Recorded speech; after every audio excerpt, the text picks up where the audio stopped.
एक ही दिन में राजस्थान में 62 आईएएस ऑफिसर्स का ट्रांसफर हो गया। क्या एक रूटीन है या कुछ और चल रहा है बैक स्टेज? राजस्थान के नए सीएम भजन लाल शर्मा के शपथ लेने के कुछ ही दिन बाद एक मैसिव ब्यूरोक्रेटिक रीशफल देखने को मिला। इस एक दिन में 62 आईएएस ऑफिसर्स को अलग अलग जगह पर ट्रांसफर कर दिया गया, जिसमें 11 जिलों के डिस्ट्रिक्ट कलेक्टर्स भी शामिल थे। राजस्थान में ब्यूरोक्रेसी का ये एक बड़ा ऑपरेशन था जो डायरेक्टली पावर डायनेमिक्स को रिफ्लेक्ट करता है।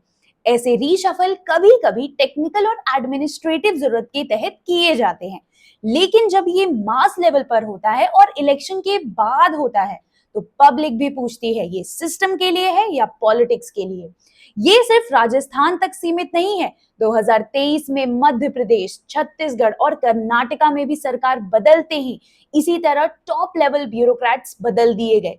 इसका मतलब क्लियर है, हर सरकार चाहती है कि उनके ट्रस्टेड लोग ही ग्राउंड लेवल सिस्टम को हैंडल करें।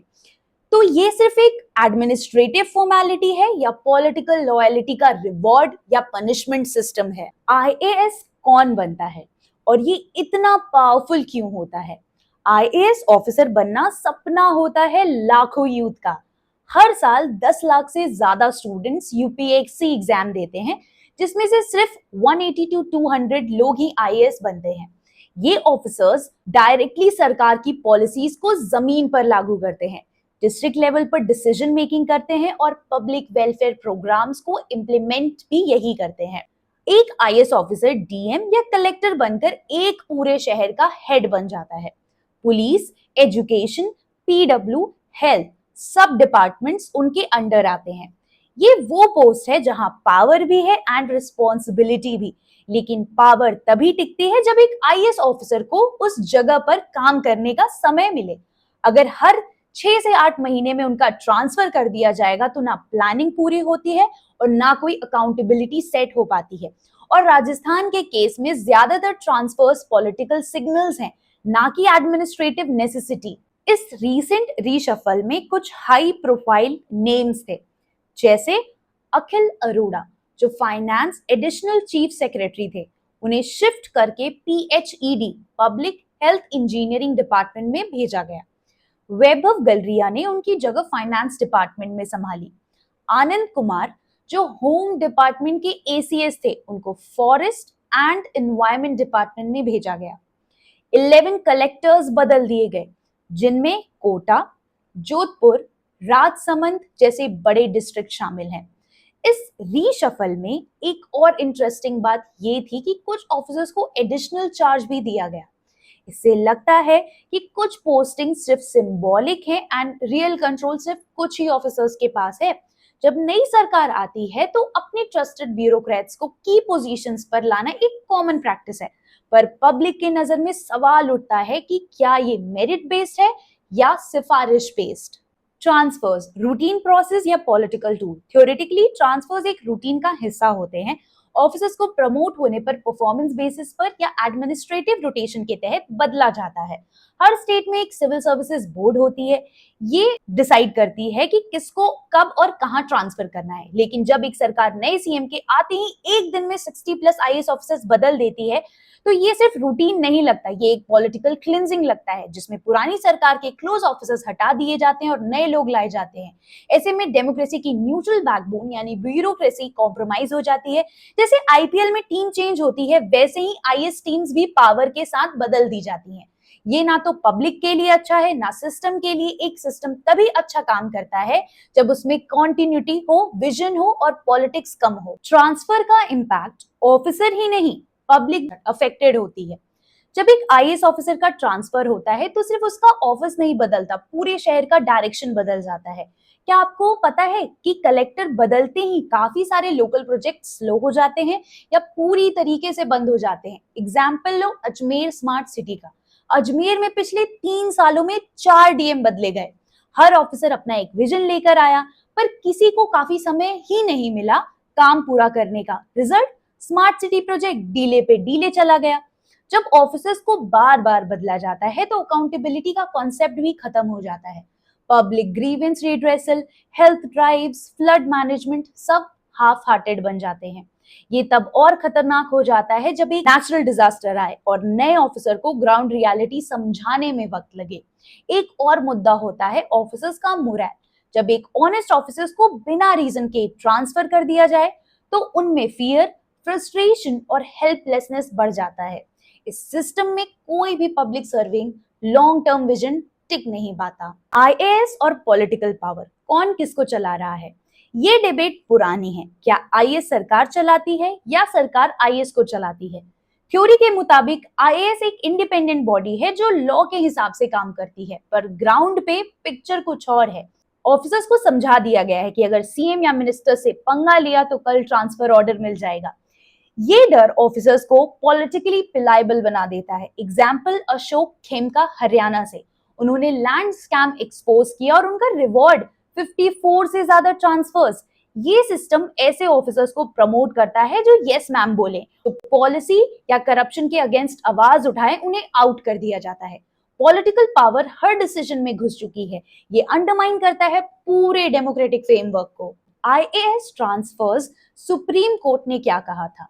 सुप्रीम कोर्ट ने 2013 में टीआरएस सुब्रमण्यम केस में एक हिस्टोरिक जजमेंट दी थी। कोर्ट ने कहा था ऑल इंडिया सर्विसेज के ऑफिसर्स को फिक्स 2 इयर्स टेन्योर मिले बिना पॉलिटिकल इंटरफेरेंस के। इस जजमेंट के बाद सिविल सर्विसेज बोर्ड बनाई गई जो ट्रांसफर्स का रीजन जस्टिफाई करेगी, लेकिन मेजॉरिटी स्टेट्स में इसको या तो फॉर्मेलिटी बना दिया गया या पूरी तरीके से इग्नोर किया गया। राजस्थान में भी यही हो रहा है। एक ही दिन में डजन्स ऑफ ऑफिसर्स बदल दिए गए बिना पब्लिक एक्सप्लेनेशन के। ट्रांसफर रूल्स का वायलेशन ओपन में हो रहा है और कोई अकाउंटेबिलिटी भी नहीं है। एक रिपोर्ट के मुताबिक भारत में एवरेज आईएएस टेन्योर 11 मंथ्स का होता है, जबकि होना चाहिए कम से कम 24 मंथ्स का। IAS versus IPS versus IRS. IAS इतना इंपॉर्टेंट क्यों है? इंडिया में अलग अलग ऑल इंडिया सर्विसेज हैं, आईएएस, आईपीएस, आईआरएस, आईएफएस, लेकिन सबसे ज्यादा पॉलिटिकल स्पॉटलाइट आईएएस पर होती है। क्यों? डिस्ट्रिक्ट लेवल पर डीएम के पास पुलिस, रेवेन्यू, प्लानिंग, डेवलपमेंट सब कुछ का कंट्रोल होता है।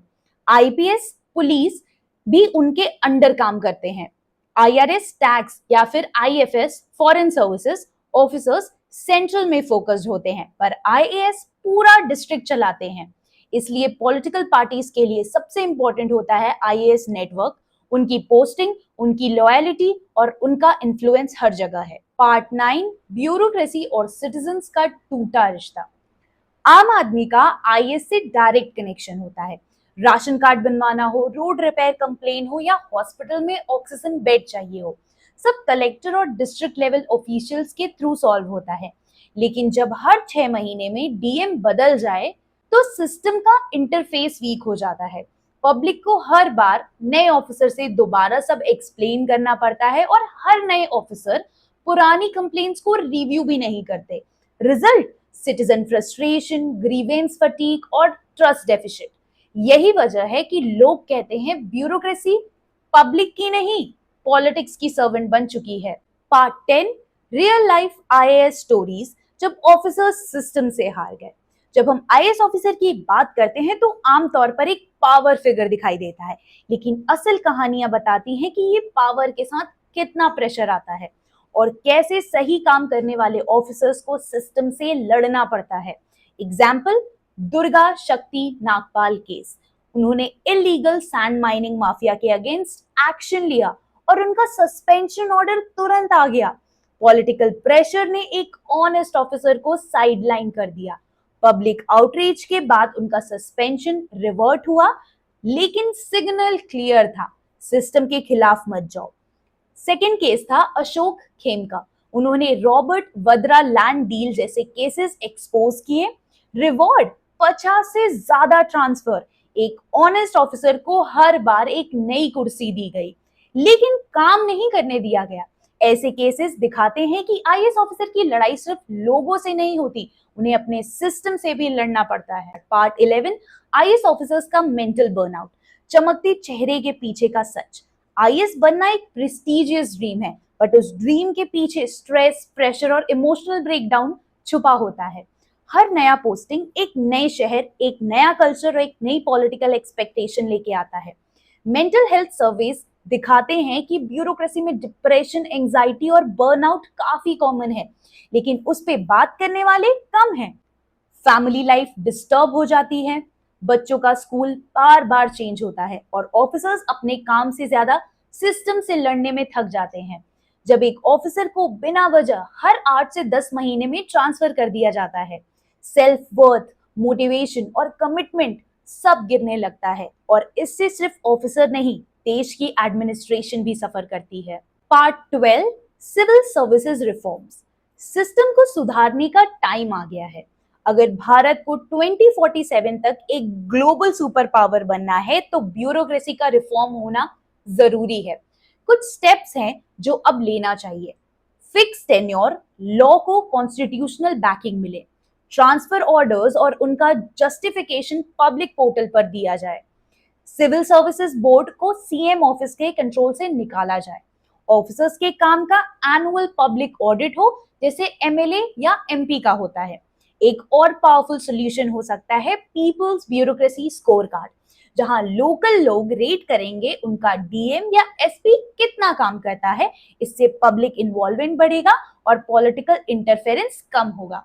Part 13, IAS training. सिर्फ एकेडमिक्स नहीं, वैल्यूज पे भी फोकस चाहिए। आईएएस ट्रेनिंग होती है लबासना, मसूरी में, जहां थ्योरी, लॉ, फील्ड एक्सरसाइजेस सब सिखाया जाता है। लेकिन एक दिक्कत है, ट्रेनिंग का ज्यादा फोकस सिस्टम को समझाने पर होता है, सोसाइटी को नहीं। आज की ब्यूरोक्रेसी को सिर्फ फाइल वर्क नहीं, एम्पैथी और ग्राउंड लेवल रियलिटी का सीन चाहिए। मिशन कर्मयोगी जैसे प्रोग्राम्स लाए गए हैं जो ऑफिसर्स को कॉन्टिन्यूअस लर्निंग और एथिकल डिसीजन मेकिंग में फोकस करने के लिए मोटिवेट करते हैं। लेकिन जब तक सिस्टम खुद पॉलिटिकल प्रेशर में रहेगा, ट्रेनिंग कितनी भी अच्छी हो, रिजल्ट सेम ही रहेगा। पार्ट 14, सिटीजन्स का रोल। हम भी तो सिस्टम का ही हिस्सा हैं। हम अक्सर सिस्टम को ब्लेम करते हैं, आईएएस कुछ नहीं करता, पुलिस करप्ट है और गवर्नमेंट स्लो है। लेकिन क्या हम कभी ये सोचते हैं कि हम भी तो सिस्टम का हिस्सा हैं? आरटीआई फाइल करना, ऑफिसर्स की पब्लिक परफॉर्मेंस पे क्वेश्चंस उठाना, ऑनेस्ट ऑफिसर्स को सपोर्ट में सोशल मीडिया या लेटर लिखना, ये सब हम कर सकते हैं। पब्लिक प्रेशर एक ऐसा टूल है जो पॉलिटिकल इंटरफेरेंस को काफी हद तक रोक देता है। अगर हम अपने डिस्ट्रिक्ट पे डीएम या एसपी के फ्रीक्वेंट ट्रांसफर्स पे आवाज उठाएं तो सिस्टम भी सोचेगा लोग सो नहीं रहे हैं, देख रहे हैं। Part 15, conclusion. स्टील फ्रेम को जोड़ने वाली सोच की जरूरत है। आईएएस को स्टील फ्रेम ऑफ इंडिया कहा गया है, लेकिन अब लगता है कि ये फ्रेम हर पावर चेंज के साथ बेंड हो जाता है। ये सिर्फ ब्यूरोक्रेट की हार नहीं है, ये पब्लिक की हार है। अगर हम एक इंडिपेंडेंट, एफिशिएंट और एथिकल ब्यूरोक्रेसी चाहते हैं तो हमें पॉलिटिकल इंटरफेरेंस को कम करने के लिए पब्लिक पार्टिसिपेशन बढ़ाना होगा। ये स्पीच सिर्फ एक रीशफल पे खत्म नहीं होती है, ये एक नेशनल अवेकनिंग का स्टार्टिंग पॉइंट हो सकता है।